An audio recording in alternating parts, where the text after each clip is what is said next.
It's been really out there, folks, but again, confirmation that it has raised indeed that $1.5 billion, as Julie just mentioned, and it had investments from Goldman Sachs Group clients in this. Now, the funding, as Julie just mentioned, a valuation of $50 billion. We want to talk a little bit more about this with Lou Kerner of Wedbush Securities.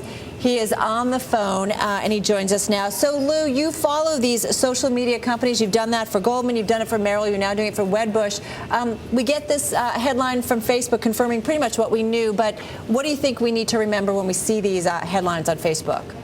I think the first thing is you need to appreciate the tremendous global demand that there is for shares in Facebook. There's now, since Goldman is willing to invest at $50 billion, the whole world has woken up and recognized that this company, if Goldman's willing to invest at 50, is probably worth a lot more than 50, and that's been confirmed in the private market, where the latest transactions in size are now being done at over $70 billion valuation. Do you buy that number, $70 billion?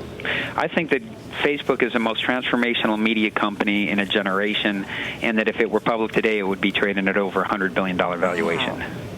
But Lou, when does the hype sort of get ahead of itself, though? I mean, come on, this is like the second coming at this point.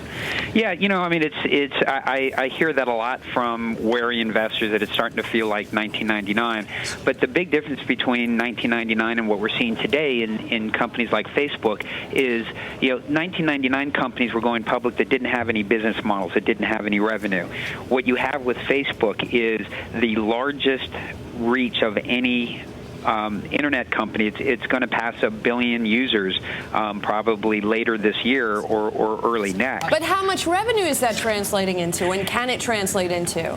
Well, sure. Well, the history of all of media shows you that revenue and advertisers go to eyeballs and where people spend time. And what's really important to understand and appreciate about Facebook, in my view, is that the majority of the value of Facebook is not in the revenue they're going to generate on Facebook.com, but Facebook is giving us this social layer over the entire internet. I actually refer to it as the second internet, more powerful than the first, because we're all interconnected on it. More than 2.5 million websites have now deployed the Facebook Connect technology. It's your internet passport.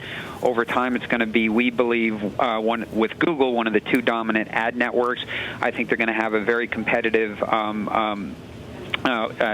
internet wallet to compete with PayPal, because once you're registered with them and they have all this information, it's very easy. If you think, go to any website, click, you're registered, click another one, and you've purchased what you want to buy, and it becomes part of your social graph, which is going to be very increasingly important over time. All right, hey Lou, thanks so much for joining us. Lou Kerner there from Wedbush Securities, helping us kind of throw a little fuel on the Facebook hype fire.